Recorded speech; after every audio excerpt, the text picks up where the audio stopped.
Olá, boa tarde a todos, em especial aos companheiros do Lar João Batista, dessa casa espírita localizada na cidade de Salvador.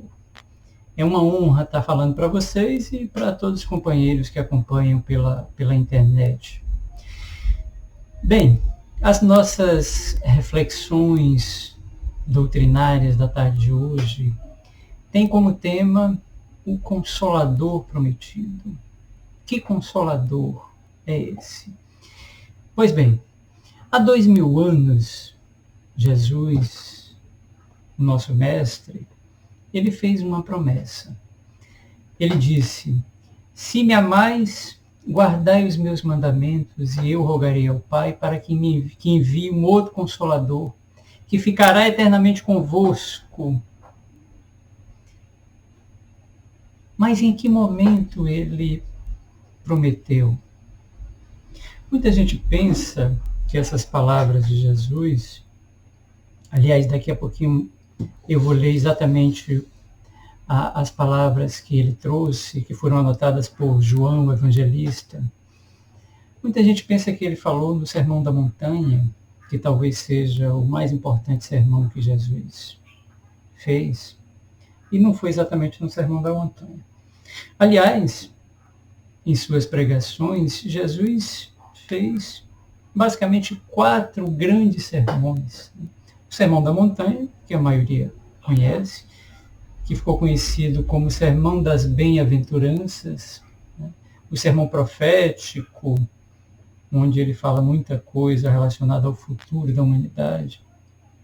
O Sermão dos 8 Ais, que foram principalmente destinados aos judeus, aos fariseus daquela época, como se fosse um puxão de orelhas neles. E também o Sermão do Cenáculo. Foi exatamente nesse momento, no Sermão do Cenáculo, que Jesus faz essa promessa. Esse sermão, ele ficou conhecido como Sermão do Cenáculo porque ele aconteceu justamente no momento em que Jesus e os seus discípulos realizavam a última refeição. Aliás, Jesus realizava a última refeição com os discípulos. O nome cenáculo é justamente porque cenáculo era o local onde as pessoas faziam as refeições em grupo, né? E também ficou conhecido como a última ceia, e realmente foi a última ceia que Jesus teve com seus discípulos. Jesus, naquele momento, ele queria preparar os seus discípulos para as provas que certamente cada um deles enfrentaria depois que Jesus partisse. Realmente aconteceu, porque todos eles foram martirizados. O único que não foi martirizado, que morreu de velhice, que desencarnou de velhice, foi João, o evangelista, justamente João, o discípulo amado. Jesus, dentre outras coisas, naquela noite, ele disse: não turbe os vossos corações, há muitas moradas na casa do nosso Pai. Houve uma discussão entre os discípulos, entre os apóstolos, de quem seria o líder depois da partida de Jesus. E então Jesus, surpreendentemente, pega de uma bacia com água, né, amarra a sua túnica em redor da cintura, como faziam os escravos daquela época. Aliás, esse papel de lavar os pés era uma tarefa dos escravos, e às vezes das mulheres também. E aí Jesus, surpreendentemente, pega dessa bacia e começa a lavar os pés dos seus discípulos, e dá uma enorme lição de humildade, de simplicidade, concluindo que quem quisesse ser o líder, o maior de todos, que fosse o servidor de todos eles. E Jesus foi pacientemente lavando os pés de cada um dos seus discípulos. Quando chegou na vez de Pedro, sempre Pedro, ele então diz: não, Senhor, não sou digno que laveis os meus pés. E Jesus então retruca dizendo: Pedro, se não permitis que eu laveis os seus pés, não terá parte comigo no reino dos céus. E aí Pedro: então lave os meus pés, lave também a minha cabeça. até. E Jesus então lava os pés de todos os seus discípulos. Por último, Jesus diz: se me amais, guardai os meus mandamentos. Eu vou ler o texto todo aqui. Aqui no Evangelho segundo o Espiritismo, o capítulo 6, o Cristo Consolador, Jesus diz: se me amais, guardai os meus mandamentos. E eu rogarei ao Pai, e ele vos enviará um outro Consolador, para que fique eternamente convosco, o Espírito de verdade, a quem o mundo não pode receber porque não o vê, nem o conhece. Mas vós o conhecereis, porque ele ficará convosco e estará em vós. Mas o Consolador, que é o Espírito Santo, a quem meu Pai enviará em meu nome, vos ensinará todas as coisas e vos fará lembrar de tudo o que eu vos tenho dito. Ou seja, se ele enviará um outro Consolador que ficará eternamente convosco, não é uma pessoa, né? Uma pessoa não vai ficar, uma personalidade não vai ficar eternamente. Certamente é algo que ficasse definitivamente com a humanidade. E ele diz que, naquele momento, ele enviará um Consolador, o Pai enviará um Consolador para relembrar aquilo. Se é para relembrar, é porque foi esquecido, ou pelo menos foi deturpado, como nós vimos. Não é verdade? Pois bem, e assim certamente acontece. Para nós, espíritas, esse Consolador é a doutrina dos espíritos, é o Espiritismo, e nós vamos entender ao longo dessas nossas reflexões.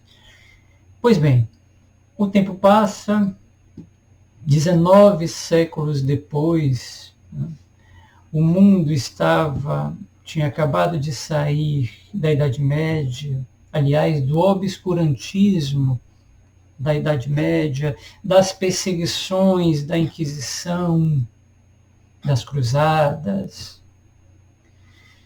E aí, no início do século XIX, começam vários acontecimentos, começam a ocorrer diversos acontecimentos importantes que mudariam o rumo da sociedade daquela época, mudaria o rumo da humanidade. Veio o positivismo com Augusto Comte, né, que traz o conhecimento científico como único e verdadeiro. Veio o marxismo, né, de Karl Marx, né, trazendo o socialismo, a luta de classes, extremamente importante naquela época. Charles Darwin, o inglês Charles Darwin, traz o evolucionismo através da evolução das espécies. Aliás, Charles Darwin foi contemporâneo de Kardec. Ele lançou a Evolução das Espécies, essa obra maravilhosa, logo depois do Livro dos Espíritos, inclusive. Então, o século XIX foi pródigo de grandes transformações para a humanidade. Transformações em diversos campos, nos campos da ciência, da filosofia, das artes, né? Veio o iluminismo também, mas também teve a Revolução Francesa, a Revolução Industrial, as ciências sociais, o surgimento das ciências sociais. Então, o século XIX foi extremamente importante para a humanidade em diversos ramos, em diversos setores. Então, muito do que seria revelado à humanidade naquela época, né, não poderia ter sido revelado na época de Jesus. Né? Muita coisa ficou encoberta pelas parábolas de Jesus, pelos ensinamentos dele, porque a humanidade daquela época não poderia compreender, ou pelo menos a massa daquela época, o povo ainda não estava devidamente amadurecido. E aí, além desses acontecimentos todos, dessas mudanças sociais políticas, dessas mudanças científicas, filosóficas que aconteceram, começaram a surgir na Europa e nos Estados Unidos diversos fenômenos mediúnicos. O mais conhecido deles, e que foi um marco no surgimento da doutrina espírita, no surgimento do espiritismo, aconteceu lá nos Estados Unidos, numa cidadezinha chamada Hydesville, no condado de Wayne. Nessa cidadezinha morava uma família que havia se mudado há pouco tempo para lá.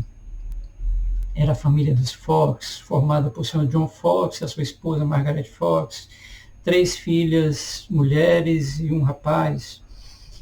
E a casa era feita de madeira, como a maioria das casas daquela época nos Estados Unidos. E aí começou a se ouvir barulhos, pancadas na casa, né, em vários dias, e ninguém descobriu o porquê desses barulhos, dessas pancadas.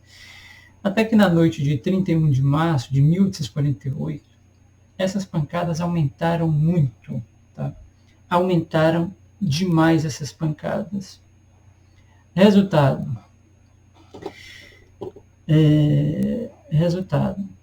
Essas pancadas, elas chamaram a atenção da família, chamaram a atenção das pessoas, inclusive as camas onde elas dormiam chegaram a vibrar. Tá? E aí o Sr. John Fox se levantou, todos se levantaram assustados, que pancadas são essas? O Sr. John Fox saiu da casa, deu uma volta ao redor da casa para ver se tinha alguém do lado de fora batendo e não se descobriu nada. Tá? Uma das meninas então diz, bem, pai, amanhã é 1º de abril e de repente são brincadeiras que os jovens estão fazendo com a gente aqui. Mas não era nada disso. Até que uma das meninas, né, uma delas naturalmente bateu palmas e aí diz assim, então fazer como eu, repetir. E aí ouviu-se pancadas como se estivesse imitando as palmas de uma das meninas.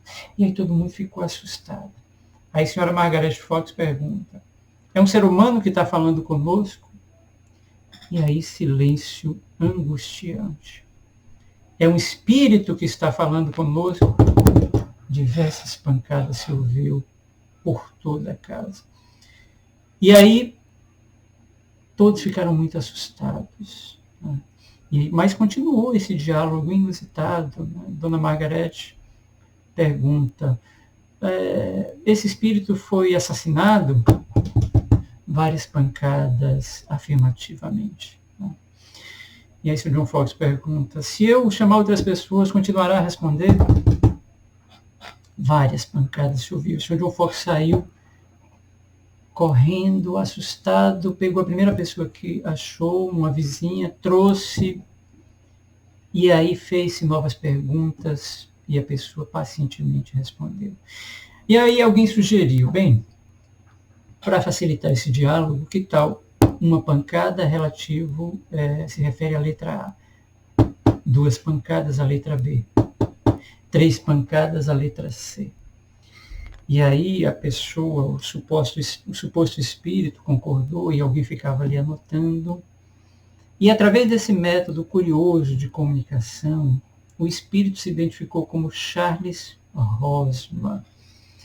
Ele conta nessa mensagem curiosa que havia sido assassinado naquela casa. Ali antes dos Fox chegarem àquela casa, era uma pousada, era uma espécie de pousada, e Charles Rosman era um vendedor ambulante que saía de cidade em cidade, né? Era um caixeiro viajante, que saía de cidade em cidade entregando e vendendo os seus materiais.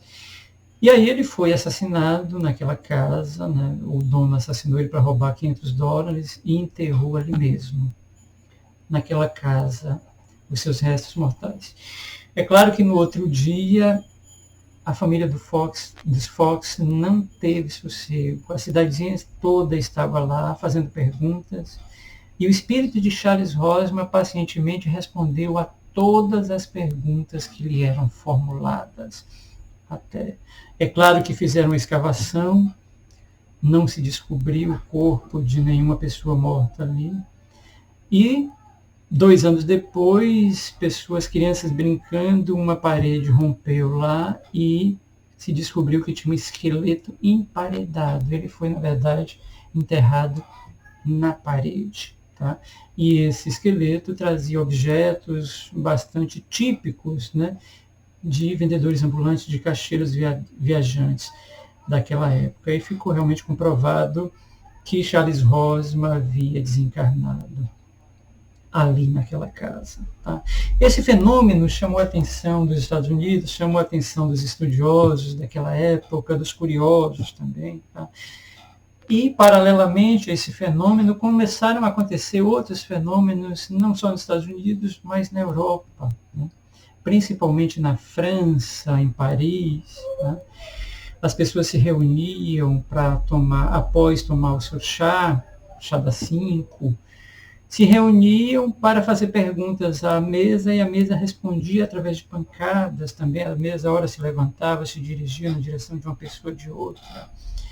E isso chamou a atenção de muita gente também, né? As mesas que giravam, claro. Chamou a atenção também de um professor que foi alertado por um amigo, estudioso desse fenômeno, estudioso do magnetismo, e aí ele disse: Hipólite, as mesas falam, as mesas respondem a perguntas. Hipólite então diz: olha, por enquanto eu não acredito que mesa tenha nervos para pensar, né, e muito menos para responder a perguntas. E aí ele foi convidado a uma dessas reuniões, foi aí que ele teve contato com os espíritos, né? E aí surgiu a doutrina dos espíritos. Eu não vou contar muitos detalhes sobre isso, porque não é o nosso foco nesse momento. E aí, no dia 18 de abril de 1857, Allan Kardec, né, com o pseudônimo de Allan Kardec, o professor Hipólito Leon Denis Arrivaille, traz à humanidade o Livro dos Espíritos, né, assim nomeado porque foi trazido pelos espíritos. Allan Kardec teve o trabalho de codificar, de organizar essa revelação que os espíritos trouxeram. Mas o que traz essa doutrina? O que tem de novo nessa doutrina? E que é tão consoladora para nós, espíritas, e certamente será para a humanidade. Quais são os princípios?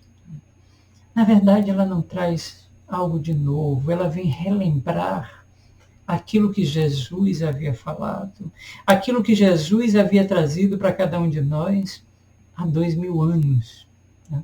Mas agora, com uma nova roupagem, de uma forma mais acessível às pessoas, de uma forma mais...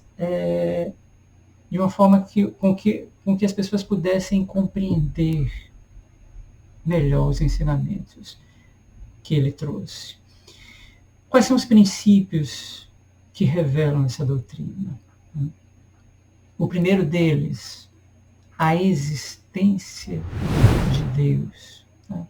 Aí vocês até podem perguntar, mas Paulo, a maioria das religiões, inclusive, falam de Deus, falam da existência de Deus, tá? Mas não como a doutrina dos espíritos. Allan Kardec, a primeira pergunta do Livro dos Espíritos, ele pergunta lá aos espíritos: o que é Deus?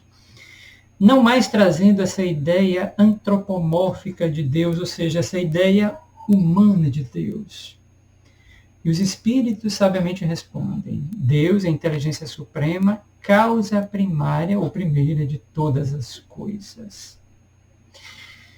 Segundo os espíritos, está lá no primeiro capítulo também, um capítulo extraordinário do Livro dos Espíritos, nós, espíritos, trazemos a ideia íntima da existência de Deus.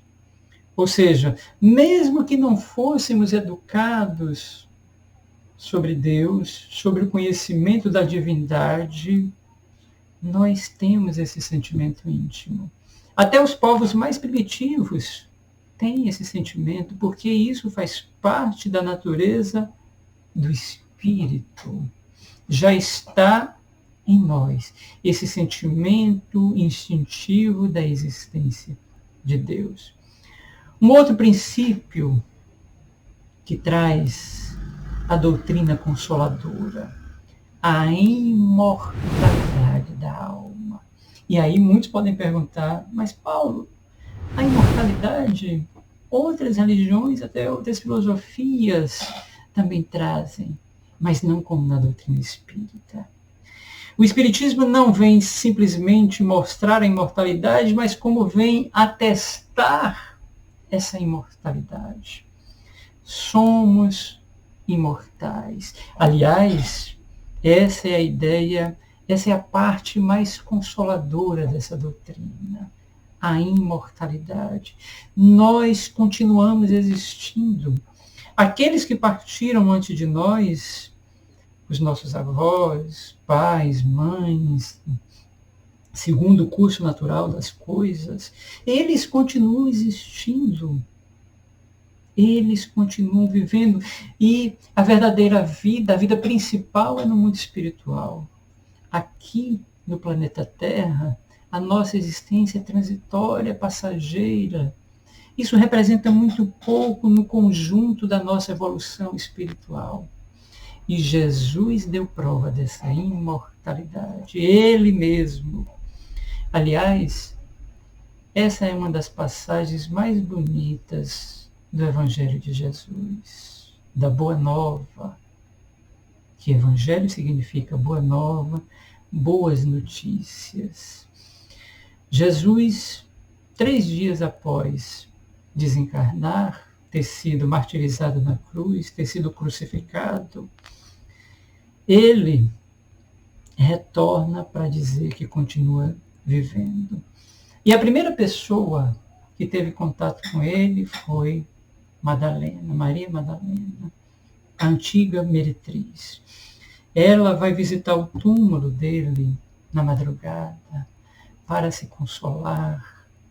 E de repente ela encontra o túmulo vazio, o túmulo aberto. Ela então sai ali desesperada, mas o que fizeram com o corpo de Jesus? E alguém fala, ela ouve alguém dizendo, o que procuras, mulher? Aí ela, eu procuro Jesus, o que fizeram com ele, com o corpo dele? E aí ela reconhece aquela voz. Então ela vê, ela percebe que se trata do próprio Jesus. Raboni chama em aramaico. E aí corre para abraçar Jesus. E Jesus diz, detenha-se, mulher. Eu ainda não fui ao Pai. Hoje nós compreendemos essa passagem. Porque, na verdade, Madalena ali estava vendo, não era o corpo físico de Jesus. Ela estava enxergando Jesus mediunicamente, através dos olhos da alma. Então, se ela tentasse abraçar Jesus, ela não conseguiria. Então, Jesus não permitiu que ela o fizesse. E aí Jesus complementa, vá e conte aos outros que eu vivo, que o Senhor e Mestre vive, continua vivendo. E aí Madalena desce desbandeirada, como a gente dizia no interior, em alta velocidade ela sai. E aí chega nas catacumbas onde os cristãos se reuniam, e aí ela chega esbaforida e diz, eu vi Jesus, Jesus vive. Jesus, ele mandou que eu dissesse para vocês, Jesus vive. E aí alguém disse, eu bebi uma água aqui.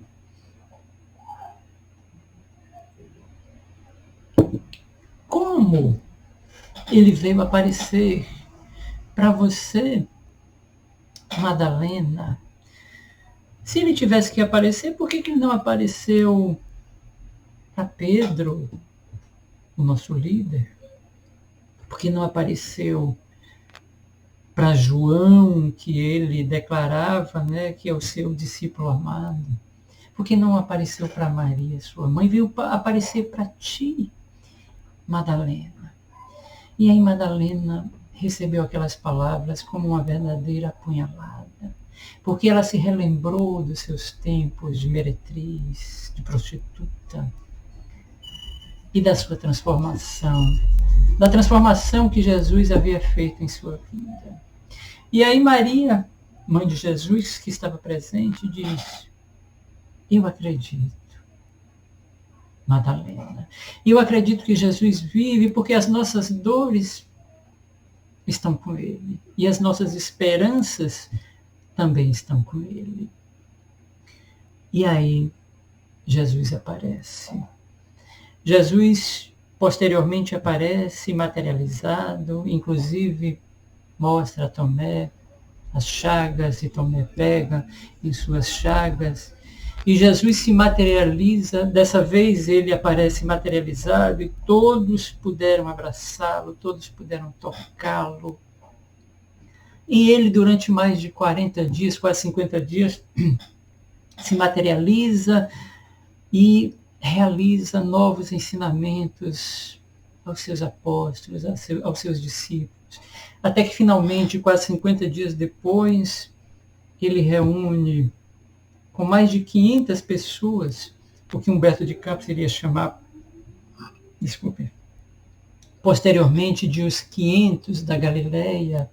E Jesus reuniu aquelas pessoas, mais de 500 pessoas, e essas pessoas começaram a acontecer vários fenômenos, essas pessoas começaram a falar em línguas estrangeiras, começaram a profetizar naquele momento, línguas de fogo desceram sobre as cabeças dos discípulos e daquelas pessoas.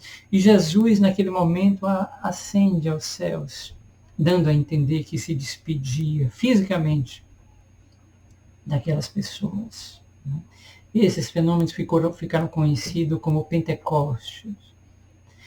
Não é? E Jesus se despediu. Então Jesus deu prova dessa imortalidade. Ele mesmo diz: eu vivo e vocês também continuarão vivendo na eternidade. Segundo Marcel Mariano, um expositor e conferencista baiano, natural de Juazeiro, juazeirense, segundo ele, a imortalidade deve realizar uma completa revolução sociológica, uma revolução cultural, uma revolução religiosa. Eu poderia até complementar, uma revolução emocional, uma revolução espiritual na criatura humana, não é? Certamente.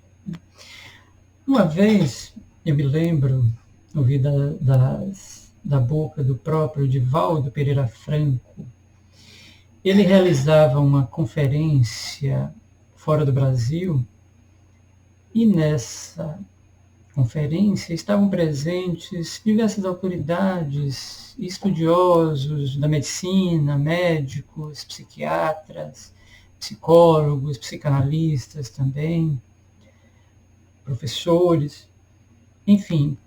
E era uma conferência a respeito da existência da vida após a morte, da continuidade da vida após a morte.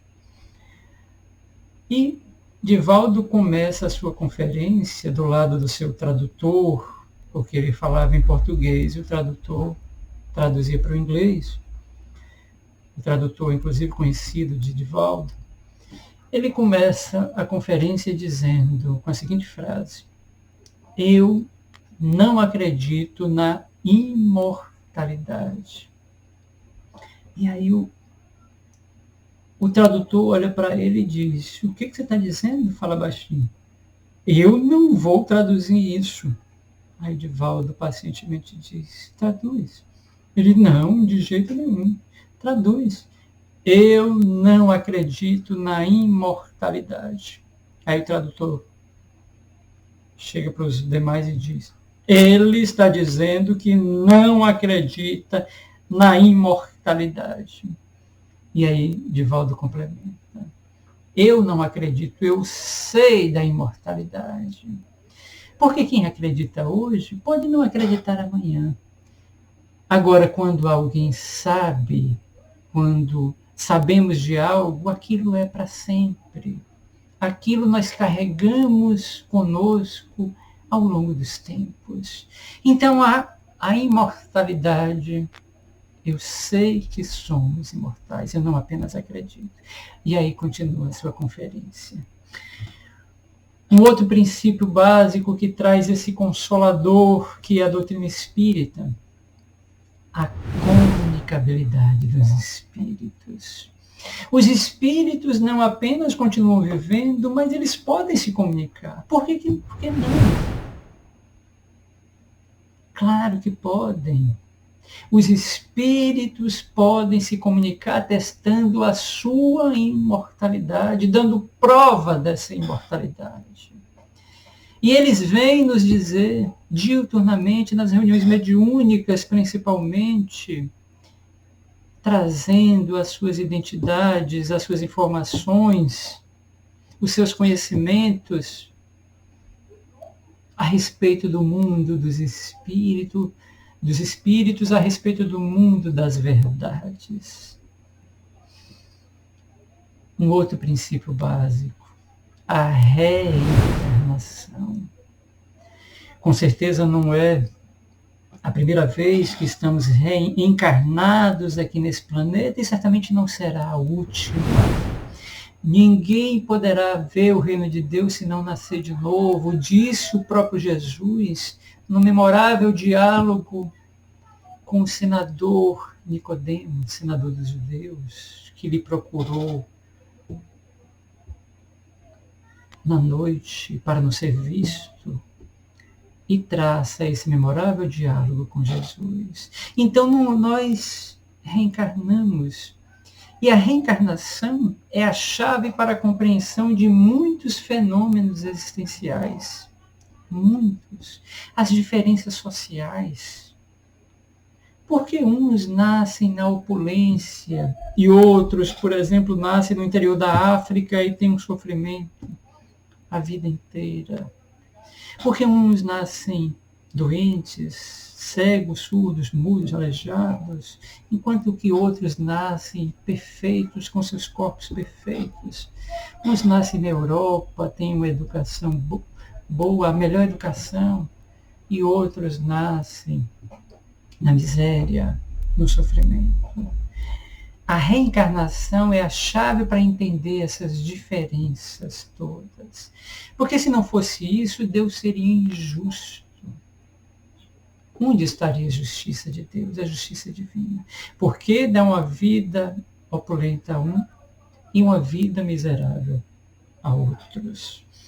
A reencarnação explica essas diferenças. E através do retorno à carne, através das experiências, das diversas experiências que lograrmos aqui como espíritos encarnados, é que vai fazer a nossa evolução. E aí de reencarnação em reencarnação chegaremos à perfeição.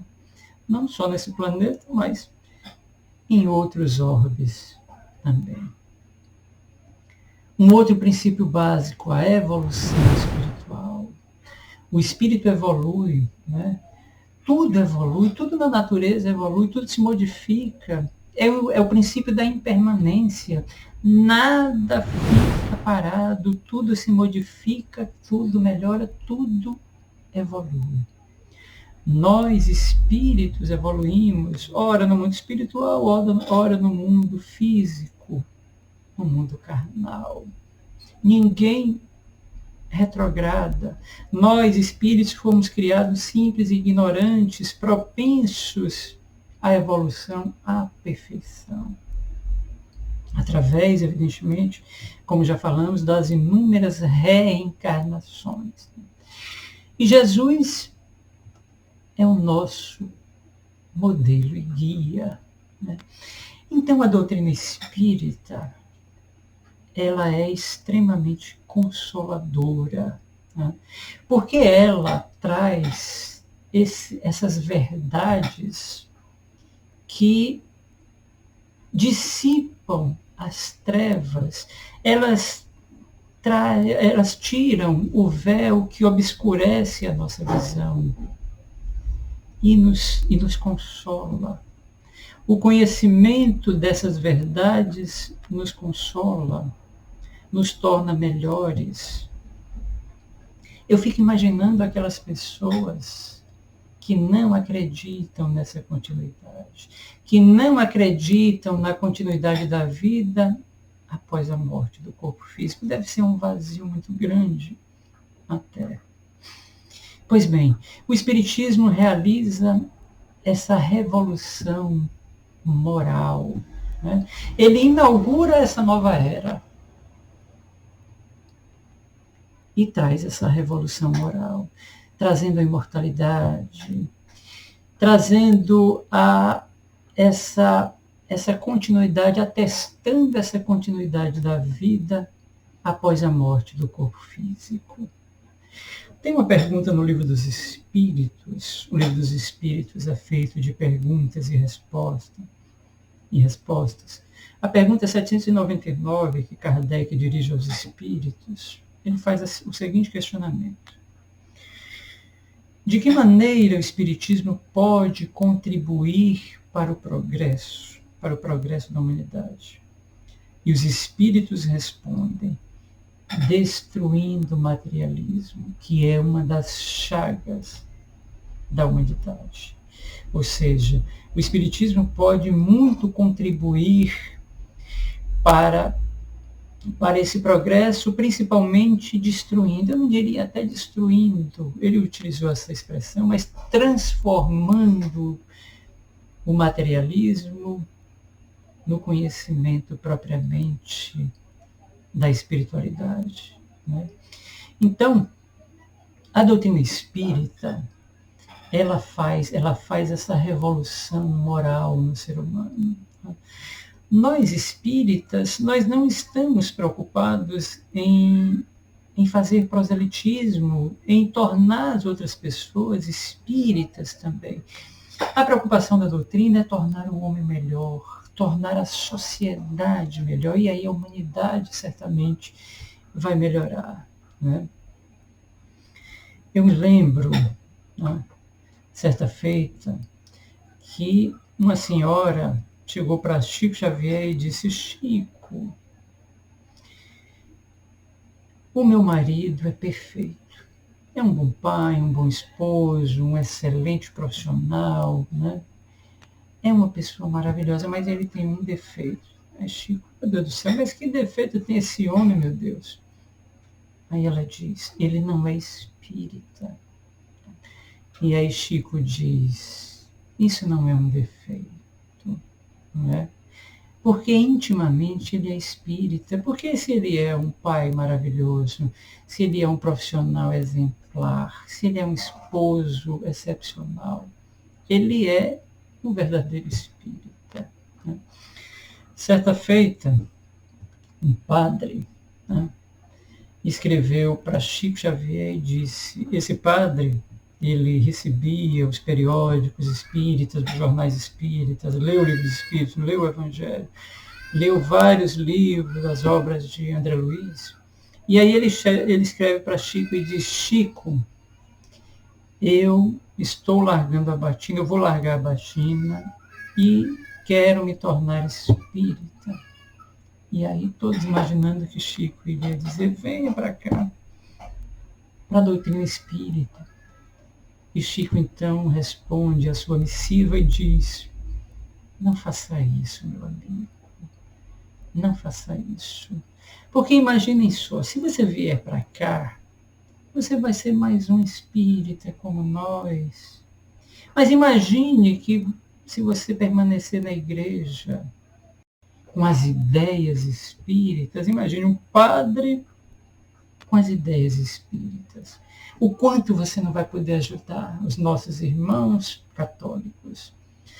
Quanto você não vai poder auxiliar esses companheiros, né, com as mensagens consoladoras da doutrina espírita, né? Tem uma mensagem do Evangelho está lá no capítulo 6, o Consolador Prometido, que, se vocês me permitem, para encerrar, eu gostaria de ler essa mensagem que está lá. Diz assim: assim, o Espiritismo realiza o que Jesus disse sobre o Consolador Prometido, o conhecimento das coisas, que faz com que o homem saiba de onde vem, para onde vai e por que está na Terra. Lembrança dos verdadeiros princípios da lei de Deus e a consolação pela fé e pela esperança. O conhecimento dessas verdades é consolador, é extremamente consolador. Aliás, Chico e diversos outros médiuns, né? Chico psicografou milhares de mensagens de jovens desencarnados, endereçadas aos seus pais e que foram verdadeiros bálsamos consoladores para cada uma dessas famílias, atestando a imortalidade, atestando a continuidade da vida. Imagine o quão não consolou os corações dessas mães, desses pais, desses avós, dessas pessoas que tiveram seus filhos subtraídos pela morte. E que o Espiritismo vem e diz: a morte não existe. O Espiritismo matou a morte. E aí vem consolar através da verdade, através dos ensinamentos que Jesus nos legou há 2000 anos, e que agora a doutrina espírita vem relembrar aquilo que ficou esquecido, aquilo que ficou deturpado por nós mesmos. Allan Kardec certa vez declarou que quem tem certeza do futuro tem poder no presente, tem poder no presente. Então, meus amigos, eu queria imensamente agradecer pela paciência de vocês, né? Agradecer aos companheiros do Lar João Batista e deixar aqui o meu abraço a cada um de vocês. Até a próxima. Boa tarde.